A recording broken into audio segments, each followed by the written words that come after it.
says in the Quran about women, about your wives, and beat them. But again, notice the and is coming up here.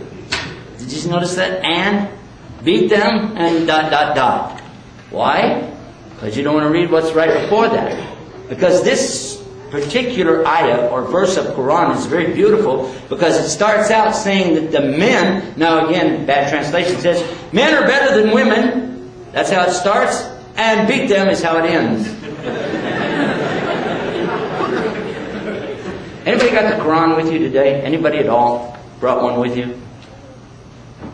It's so beautiful when you read it. What it says is that the men are over the women in regard to maintenance and protection. Meaning the men have a higher degree of responsibility, meaning the men have to pay all the bills. The men in Islam are responsible for every single bill in the household. That means the rent or payment of the house is on the man 100%. Electricity, gas, water, insurance, whatever there is an expense with that house is the responsibility of who? The man. And protection of the women, the man. Because 1400 years ago there was a little bit of confusion about this amongst folks. They thought that there was something where they could take things away from a woman when they married her. Some thought they could take it all, others just took part of it. Kind of like community property state. But a woman doesn't have to worry about protecting herself from that kind of thing. If she inherits, she keeps it all. If she has wealth, it's all hers. If she makes any money, it's all hers. What percentage does a woman have to contribute to household expenses? Nil. Nada. Zap. Zip. Doodah. Nothing. How about that? How about that? In other words, ladies, you can say it. What's mine is mine, and some of yours is mine too.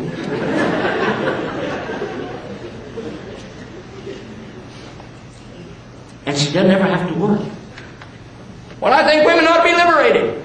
Isn't that liberation? Hello? Well, I don't know. Is it equal in Islam? Are women equal to men in Islam? We want women to be equal. Let me promise you something. Islam absolutely does not believe that women and men are equal. Absolutely not.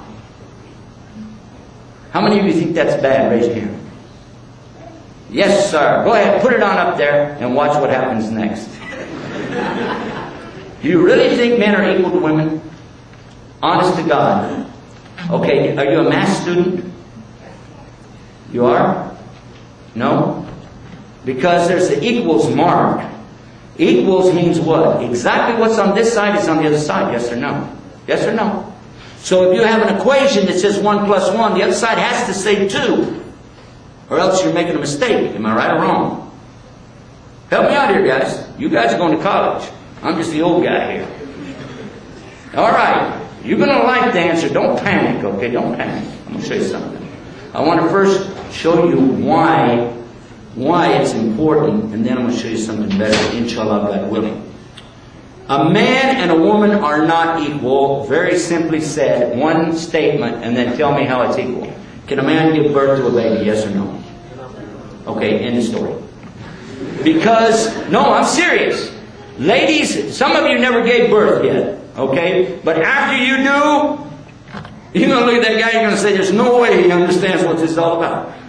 I remember asking my wife after she gave birth to my daughter, I was asking her, because she went through so much pain, she grabbed my thumb, right, and almost broke it. And I was trying to get out of it, going, breathe, breathe, let my hand go, breathe. You know, that Lamaze thing, you remember, right? Anyhow, I asked her, I said, what the heck was going on, man? You almost broke my thumb. She said, I don't remember a thing. I said, well, give me some idea. This pain must be horrible. She said, there's no way a woman can explain to a man what the pain is.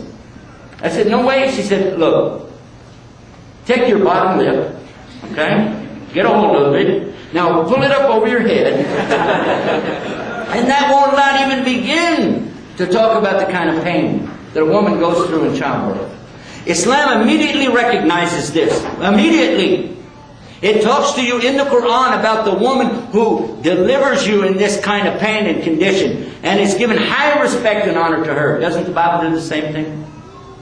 High respect and honor to the woman who's delivering this baby. Because it hurts. This is not something easy. And in some cases, women die from it. Is that true or false? Now, men today are playing this game, all right? Like, I want to really get into this and understand how you're going. I'll be with the classes with you, and I'm right there with you, and I'm experiencing this too. Yeah, right. Some women can never, ever get their back in shape again after they give birth. They always have the back pain for the rest of their life. You know that? I don't see this guy having that problem after that. So it's not the same. Now, if you mean by what you said, should they be treated fair? Absolutely. Absolutely. It's so fair. Watch this. A woman has a time of the month, right? Or no? Does a man? A man has his all the time. I'm saying that during this cycle that the lady has, Allah subhanahu wa ta'ala excuses her from the salat. She doesn't have to pray. She does not have to pray. She doesn't have to make it up. In those days, she does not have to stand and bow and go through all of this. Allah knows He created her. He understands. Don't worry about it. She doesn't have to pray. And if it's fasting time, she doesn't fast, but she records those days and makes them up later on in the year. The same thing in the Hajj. There are considerations and concessions for the lady, and takes her needs and wants and desires into consideration. They're not equal, so you don't expect from them that. We just did Hajj recently, this past Hajj time. And I remember while we were there, we were talking about that, and the ladies were saying, I love this because look how Islam is taking care of me. When I have a condition, Islam is right there taking care of my condition. So a man doesn't have that, so what do you want? How can you say this is equal? It's not equal, but it's fair. It's not equal to say that the man has to go out there and work and make the money to take care of the house and protect the lady. It's not equal, but it's fair. Which one's bigger? Which one's strong? Which one has more ability to protect the other one? And let's don't go into the few sumo wrestlers that we got out here. You know, I'm not talking about that. I'm talking about ordinarily the woman and ordinarily the man. Which of the two is more likely to protect the other one? It makes sense. And which one should support the other one? A woman has a baby. That's not easy. She needs time to recoup. She's got a baby now. How is she going to feed this baby and drive a truck? But what we've done, we've tried to go so far beyond what's rational and try to use this term equal instead of fair that we forgot what God's plan was for us to start with.